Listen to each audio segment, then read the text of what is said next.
जम्मू कश्मीर और हरियाणा में जिस तरीके से विधानसभा चुनाव हुए, हरियाणा में एक बार फिर से भाजपा की सरकार बनी। देखा गया कि लगातार उत्तर प्रदेश के मुख्यमंत्री योगी आदित्यनाथ की सक्रियता का जो जादू है वो वहां पर चलता हुआ दिखाई दिया। उन्होंने तमाम तरीके के दौरे किए, रैलियां की। हमारे साथ उत्तर प्रदेश सरकार में मंत्री दिनेश प्रताप सिंह हैं।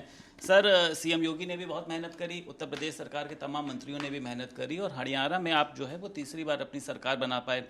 किस तरीके से देखते हैं, जहां एक तरफ सुबह उम्मीद जताई जा रही थी कि 65 से ज़्यादा सीटें कांग्रेस को मिल रही हैं, जलेबियां बंटना शुरू हो गई, लड्डू बंटना शुरू हो गए, तो आप कैसे देखते हैं सर इसको?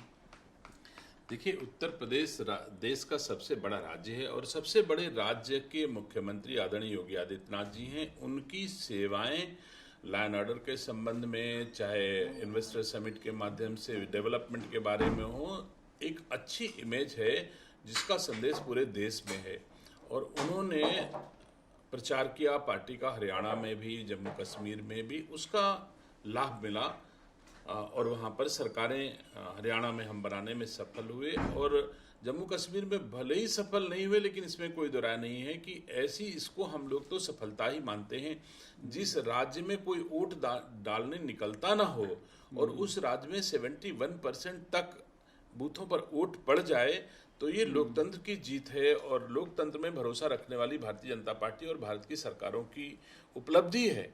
तो मैं नहीं कह सकता कि हम हरियाणा भी जीते हैं और जम्मू कश्मीर भी जीते हैं। और जो कांग्रेस गाल बजा रही थी जलेबी बना बना के, उस कांग्रेस को जम्मू कश्मीर में 6 सीटें मिलना और भारतीय जनता पार्टी को 29 सीटें मिलना, जबकि सब कोई जानता है कि जम्मू कश्मीर में कितने प्रतिशत मुस्लिम समाज के लोग रहते हैं जो भारतीय जनता पार्टी को वोट नहीं देते हैं। लेकिन आज मोदी जी और अमित शाह जी के नेतृत्व में जम्मू कश्मीर में का मुस्लिम भी भारतीय जनता पार्टी को वोट दे रहा है। हमारे तमाम मुस्लिम कैंडिडेट्स भी दिए गए थे और वहाँ पर मुस्लिम ने भी वोट दिया। तो कभी 29 सीटें भारतीय जनता पार्टी की आएंगी जम्मू कश्मीर में, इसकी आशा हम लोगों को नहीं थी। और अगर इतना अप्रत्याशित समर्थन जम्मू कश्मीर की जनता ने दिया है तो ये मोदी जी की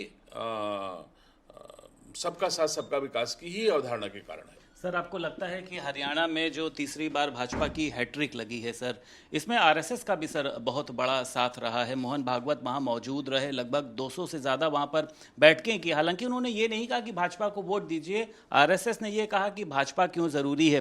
तो आपको मानता है कि एक साथ तो रहा है नहीं? लोकसभा चुनाव में परिणाम आपने साथ देखे थे सर।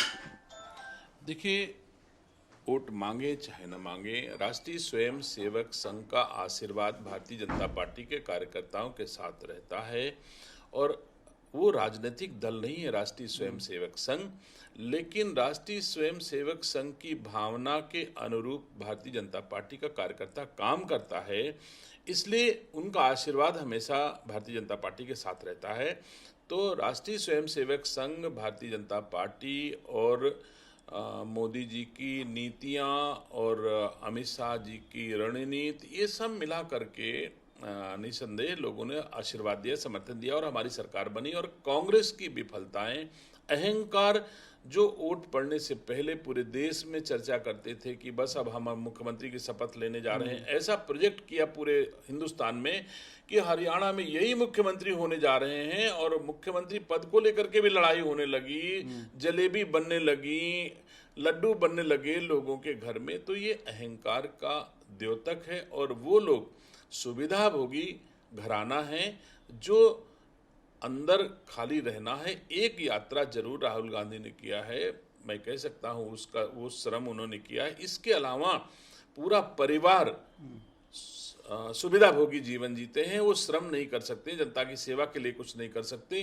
खाली बड़ा परिवार है, जहां कहीं निकल जाते हैं देखने वालों की भीड़ हो जाती है। तो देखने के कारण जो उन लोगों ने मान लिया कि ये जन समर्थन है, देखने के लिए जनता वोट नहीं देती, सेवा के लिए वोट देती है। मोदी जी की सेवा। बसपा सुप्रीमो सर मायावती ने जो है वहां की हार का जो ठीकरा है वो जाटों पर फोड़ा है और कहा है कि जातिवादी मानसिकता के जाटों ने इस बार भाजपा को वोट नहीं दिया, उन्हें अपनी मानसिकता को बदलना चाहिए।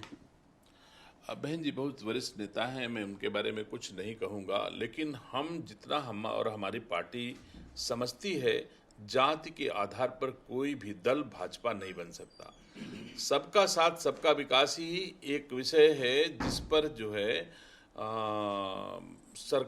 इस स्तर पर सम्मान मिल सकता है जिस स्तर पर भारतीय जनता पार्टी का है। एक आखिरी सवाल है सर, कांग्रेस का जिस तरीके से हश्र सर हरियाणा में हुआ, अब ये चर्चा चल रही है कि सपा जो है उनको मात्र 1 सीट देने जा रही है, तो आपको लगता है कि ये गठबंधन चलेगा, सपा और कांग्रेस साथ रहेंगे, इस उपचुनाव में आप लोगों को कोई नुकसान पहुंचाएंगे, या इनका गठबंधन जो है वो टूटने की कगार पे है? देखिए, इनका गठबंधन चले या ना चले, इससे मेरा कोई लेना देना नहीं। इनका गठबंधन नहीं चला है, ये इतिहास साक्षी है। उत्तर प्रदेश का, रायबरेली का हमने खुद देखा है। जैसे लोकसभा चुनाव आता है, रायबरेली में ये गांठ जोड़ लेते हैं, दोनों एक हो जाते हैं, और जैसे ही विधानसभा के चुनाव आते हैं वैसे सब अलग अलग लड़ते हैं, फिर उनके एक दूसरे की लड़ाई हो जाती है, 36 के आंकड़े हो जाते हैं। तो जब नीतियों में मेल नहीं होता है, नीतियां आपस में विपरीत होती हैं, तो ये रिश्ते थोड़े लाभ के लिए, थोड़े समय के लिए लोग करते हैं, लेकिन ये रिश्ता अस्थायी नहीं हो सकता है, और आज नहीं तो कल इस रिश्ते को टूटना ही है। बहुत शुक्रिया बात करने के लिए। उत्तर प्रदेश सरकार में मंत्री दिनेश प्रताप सिंह हमारे साथ मौजूद थे। लखनऊ से वीडियो जर्नलिस्ट सनोज के साथ संदीप खेर, भारत समाचार।